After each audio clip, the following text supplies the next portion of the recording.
Welcome back to The Explainer, everyone. I'm so glad you're here. Today, we're tackling something that is, well, deeply personal for millions of people, yet it's still so frequently misunderstood. I'm talking about depression. We're going to look at this not just as a heavy personal struggle, but for exactly what it is, a highly treatable, complex biological condition.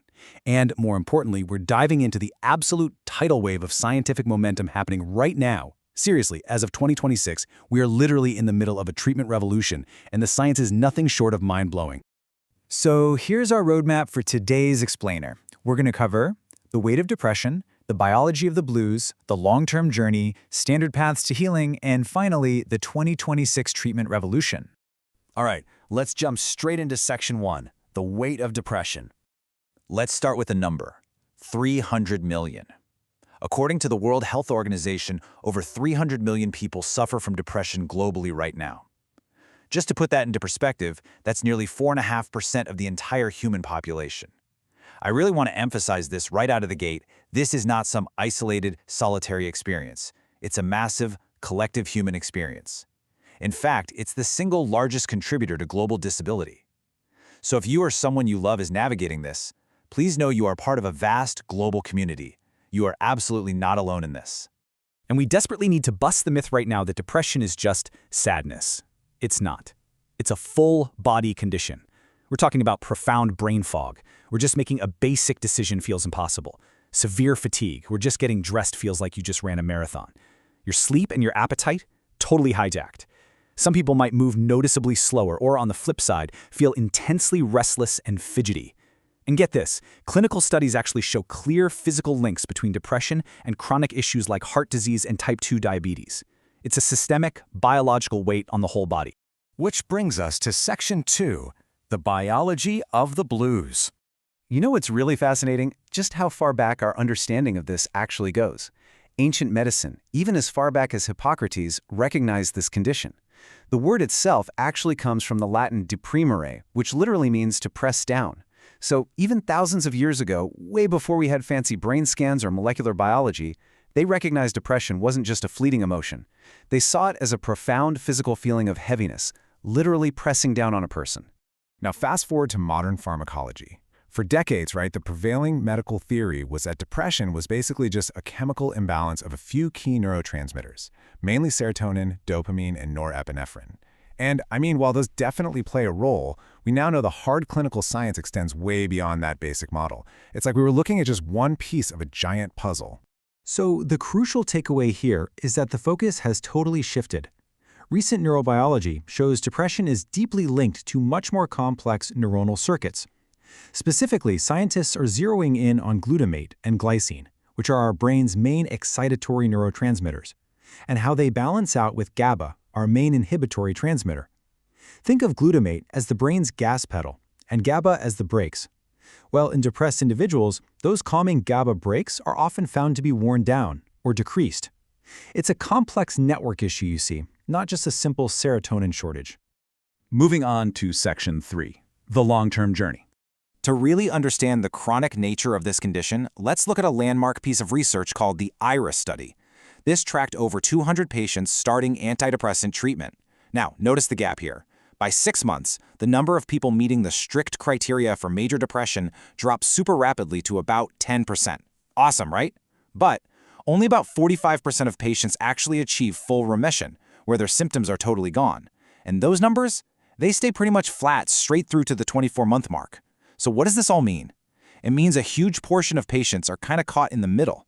They're no longer in a severe major depressive episode, sure, but they're still chronically suffering from subthreshold symptoms that mess with their daily lives. But here is the absolute most empowering takeaway from the entire IRIS study: 3 months. The study found that a patient's long-term prognosis, basically their likelihood of being well years down the road, relies heavily on whether they reach full remission by the 3-month mark of starting treatment. That's a highly modifiable risk factor. It tells us that we shouldn't just settle for feeling a little bit better after a few months. We really need to aggressively target full recovery early on to protect our long-term health. All right, Section 4, Standard Paths to Healing.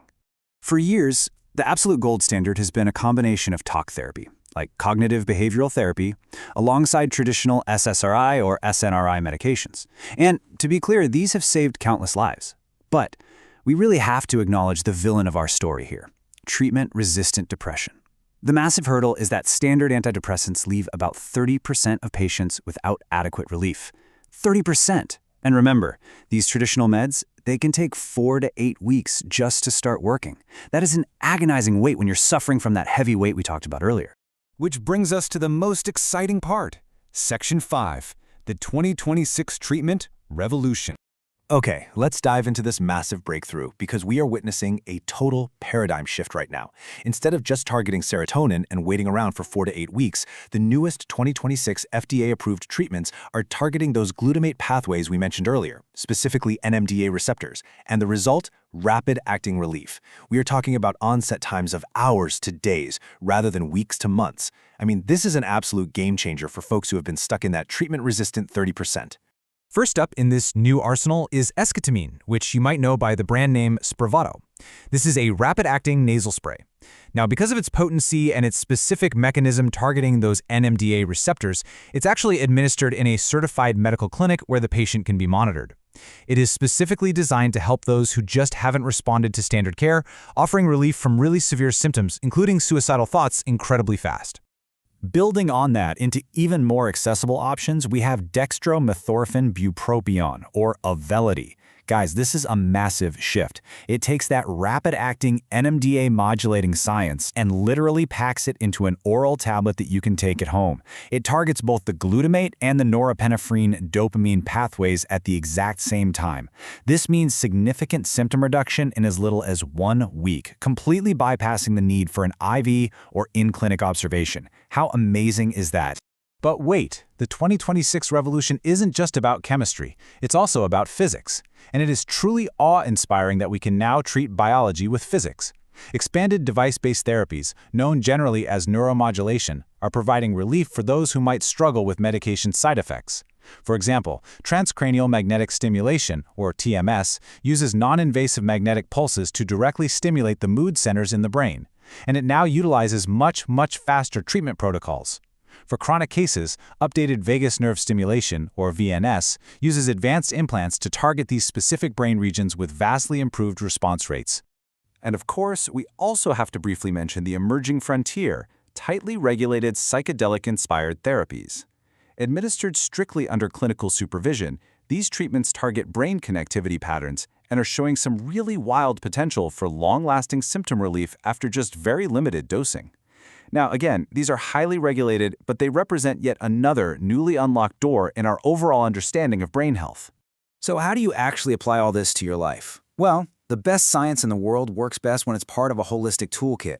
Even with these new rapid-acting medications, the absolute optimal approach is combining them with talk therapy like CBT so you can rewrite negative thought patterns. You still need to optimize your sleep routines, you definitely want to utilize exercise for your mental health, and of course, work closely with your doctor to monitor safety and any side effects. Basically, if you've tried and failed 2 or more traditional medications, it's probably time to consult your doctor about these new treatment-resistant options. Which leaves us with this final, thrilling question to ponder. With treatments now acting in hours instead of months, and our understanding of the brain moving way beyond just simple serotonin, are we finally entering the final era of treatment-resistant depression? The scientific momentum of 2026 gives us every single reason to be incredibly hopeful. Thank you so much for joining me on this explainer. Keep learning, stay curious, and I'll catch you in the next one.